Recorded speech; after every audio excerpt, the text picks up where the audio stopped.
بعض جگہوں پہ بعض لوگ بڑے تیز ہوتے ہیں، یعنی ان سے آپ کی ملاقات ہوتی ہے تو بندے کو محسوس ہوتا ہے کہ یار اسے تو پہلے ہی ساری باتوں کو پتہ ہے، اور کئی دفعہ ان سے ملنے کے بعد احساس ہوتا ہے کہ یار اس سے تو تھوڑا سیکھ ہی لیتے تو بہتر تھا، یہ تو بات بڑی آگے نکل گئی۔ سارا پتہ ہوتا ہے، باشعور ہوتے ہیں، لیکن ڈر آتا ہے اللہ سے۔ اتنا باشعور آدمی، سمجھدار، پنچایت، پریا، لوگ، دین، دنیا سارا پتہ ہے، نماز کا ٹائم آ گیا تو وہ چھپتا پھرتا ہے۔ اس کی طبیعت پر بوجھ بن رہا ہے معاذ اللہ اللہ کے حضور حاضر ہونا، اسے خیر کا کام کرنا پڑ رہا ہے تو وہ ادھر ادھر نکلتا جا رہا ہے۔ تو سوال یہ ہے کہ پھر یہ شعور کا کیا مطلب رکھا ہوا ہے ہم نے؟ پھر اللہ سے دعا کرنے کی ضرورت نہیں۔ وہ حضرت عارف رومی رحمۃ اللہ تعالی علیہ فرمایا کرتے تھے بعض لوگوں کو رب سارا کچھ دیتا ہے، سجدے کی توفیق نہیں دیتا۔ اس کا مطلب یہ ہے کہ وہ کہتا ہے یہ سارا کچھ لے اور نکل جا، میرے گھر نہ آنا، رکھ سارا کچھ پاس۔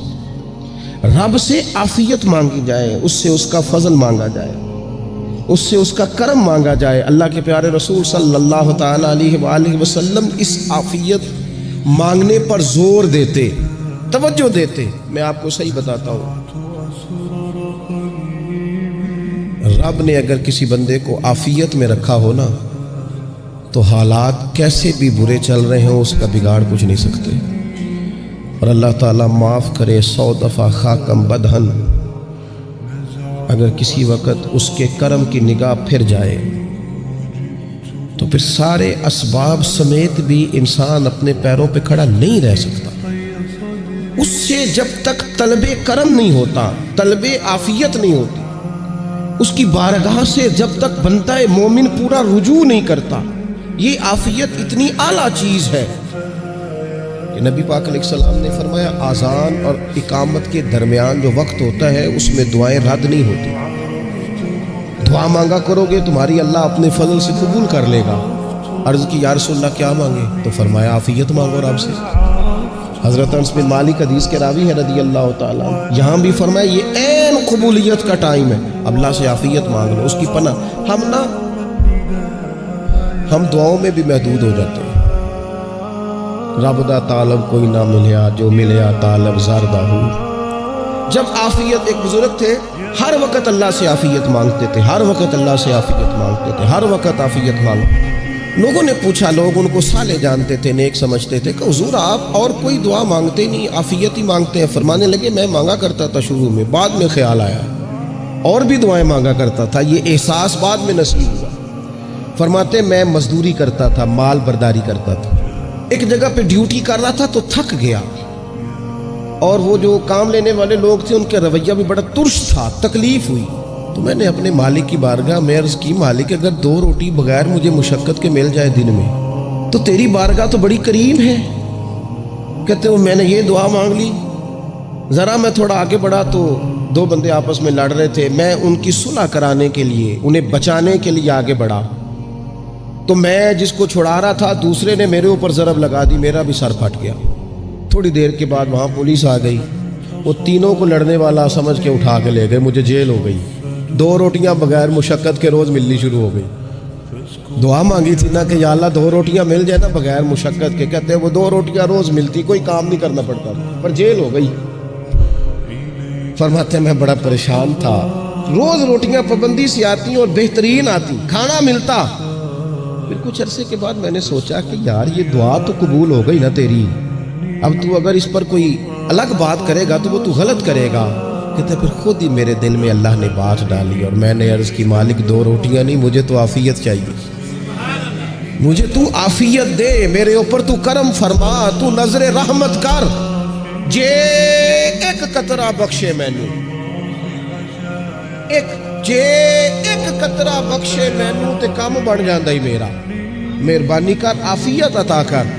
فرماتے پھر خدا نے کرم کیا، کہاں سے اسباب بنے میرے جیل سے چھوٹنے کے، کون کون میرے ضمانتی بنے اللہ ہی جانتا ہے۔ فرماتے ہیں دروازے بھی کھل گئے، رزق بھی ملتا ہے، صحت بھی میسر ہے، سجدہ بھی کر لیتا ہوں، سویرے تلاوت بھی کرتا ہوں، شام کو مدینے والے کی بارگاہ میں راج کے درود و سلام بھی عرض کرتا ہوں۔ میں ممکن ہوتا ہے تو کسی غریب کی داد رسی بھی کرتا ہوں، اب سمجھ آئی ہے ربنا آتنا فی الدنیا حسنۃ وفی الآخرۃ حسنۃ وقنا عذاب النار۔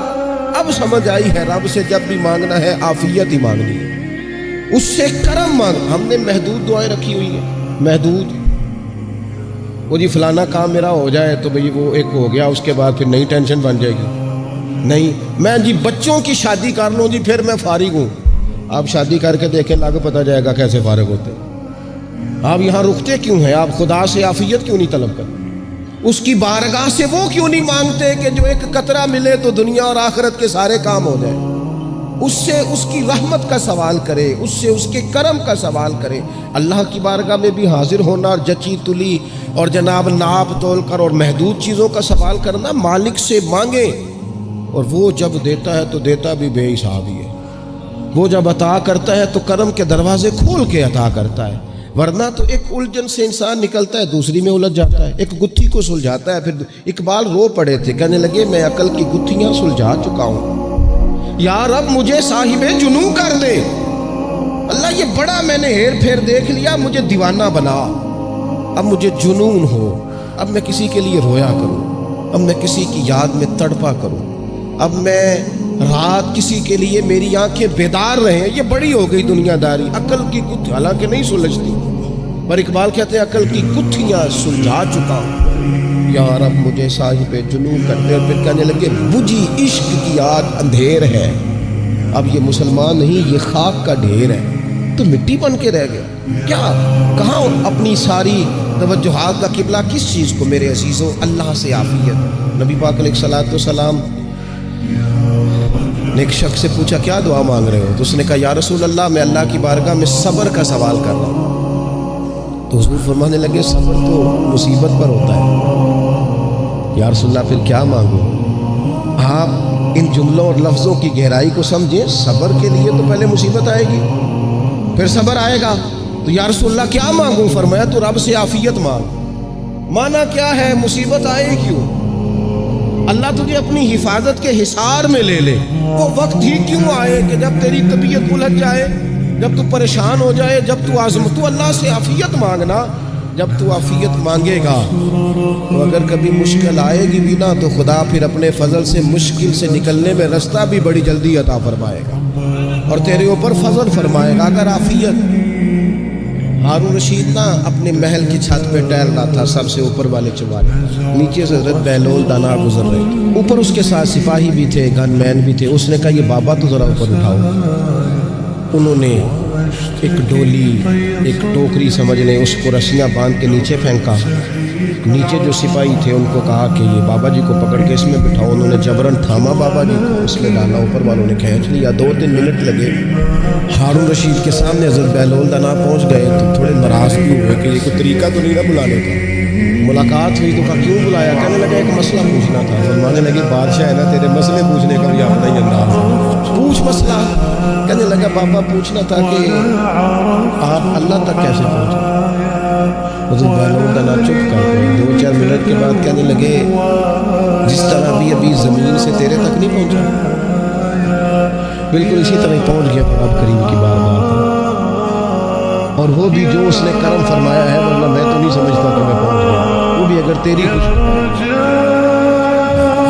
کہنے لگا مجھے سمجھ نہیں آئی۔ فرمانے لگے تو بادشاہ جو ہے اتنی جلدی کیسے سمجھ میں آئے گی تجھے بات؟ فرمانے لگے اگر میں تجھ سے ملنا چاہتا نا تو میں ایک درخواست لکھتا، پھر کسی وزیر سے سفارشی سائن کراتا، پھر وہ جمع کراتا، پھر مجھے ٹائم ملتا کہ فلاں دن فلاں تاریخ فلاں ٹائم آ جانا، پھر آ کے میں لائن میں لگتا۔ پھر بھی تو بادشاہ ہے، تیرا موڈ بنتا ملنے کا کہ نہ بنتا۔ جب میں چاہتا تو پتہ نہیں کتنا ٹائم لگ جاتا، جب تو نے چاہا ہے نا تو 1 منٹ بھی نہیں لگا۔ فرمانے لگے میں نے دعویٰ ہی نہیں کیا کہ میں جدوجہد کر کے پہنچوں گا، میں نے تو رب کی بارگاہ میں عاجزی کی ہے، پھر رب نے کرم فرمایا، اسی نے مہربانی کی ہے۔ مانا کہ محبت کے سفر میں ہر گام پہ 100 مشکل ہے، لیکن یہ سفر آسان ہو جائے گا، ساتھ تمہارا ہو جائے، اس کے کرم کا ساتھ رہا ہے، اس سے عافیت مانگی ہے، اپنے آپ کو اس کے سپرد کیا ہے تو اس نے کرم کر دیا۔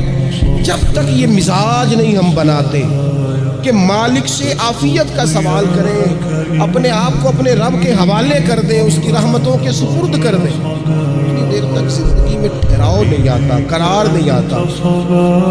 مشکات میں موجود ہے، اللہ کے پیارے رسول صلی اللہ تعالیٰ علیہ وسلم ایمانداری کے لیے گئے تو صحابہ کرام فرماتے ہیں وہ بندہ نا اتنا پتلا نحیف اور لاغر ہو گیا تھا جس طرح چڑیا کا بچہ ہوتا ہے، کمزوری ضعف طاری تھا۔ محبوب کریم نے اسے دیکھا تو بڑے کریمانہ انداز میں کریم فرمانے لگے، تو کوئی دعا نہیں مانگتا، تو عافیت نہیں مانگتا اللہ سے؟ عرض کی یا رسول اللہ صلی اللہ تعالیٰ علیہ وسلم، میں نے اپنے رب کی بارگاہ میں عرض کی ہے مالک قیامت کا عذاب بڑا سخت ہے، میں نہیں برداشت کر سکتا، تو نے اگر مجھے کوئی سزا دینی ہے تو یہی دے لے، قیامت کو نہ دینا۔ کہتے محبوب فرمانے لگے سبحان اللہ، او خدا کے بندے تو رب کی سزا دنیا میں بھی نہیں سہ سکتا، اللہ سے یہ بھی سوال نہ کر، تو رب سے کہہ ربنا آتنا فی الدنیا حسنۃ وفی الآخرۃ حسنۃ وقنا عذاب النار، تو رب سے دنیا میں بھی حسنہ مانگ، بھلائی مانگ، تو آخرت کے لیے بھی بھلائی مانگ، تو اس سے عافیت کا سوال کر، تو نے یہ سوال کیوں کیا؟ عرض کی یا رسول اللہ کرم ہو گیا ہے، مجھے سمجھ آ گیا، اب میں اسی طرح ہی کروں گا۔ عزیز دوستو، ہم کہاں سہ سکتے؟ ہم دنیا میں رب کی سزا ہم نہیں سہ سکتے، ہم کمزور ہیں تو گرمی نہیں سہ سکتے، شدید سردی نہیں سہ سکتے، شدت کی بھوک لوگ نہیں سہ سکتے، کوئی آزمائش نہیں سہ سکتے۔ وہ جو لوگ بعضوں کا کہہ دیتے ہیں نا جی فلاں چیز ہمارے اعمال کا نتیجہ ہے، تو میں کیا کرتا ہوں، نہ کوئی یار، ہم تو یہ بھی نہیں سہ سکتے، ہم کہاں برداشت کر سکتے ہیں، ہمیں تو وہ معاف ہی فرمائے، ہم حساب والے ہیں ہی نہیں، ہم تو صرف معافی والے ہیں۔ ہم سے نہ حساب پوچھے، اس نے حساب پوچھا تو پھر تو بڑی مشکل ہو جائے گی، اگر اس نے حساب پوچھا تو بڑی رسوائی ہو جائے گی، اگر حساب پوچھا تو مشکلات سامنے دکھائی دینے لگ جائیں گی۔ ہم سے تو وہ درگزر والا معاملہ کرے، ہم سے تو وہ کہے جا میں نے محبوب کے صدقے تجھے معاف کیا، جا تیرے لیے رحمت اور بخشش والا فیصلہ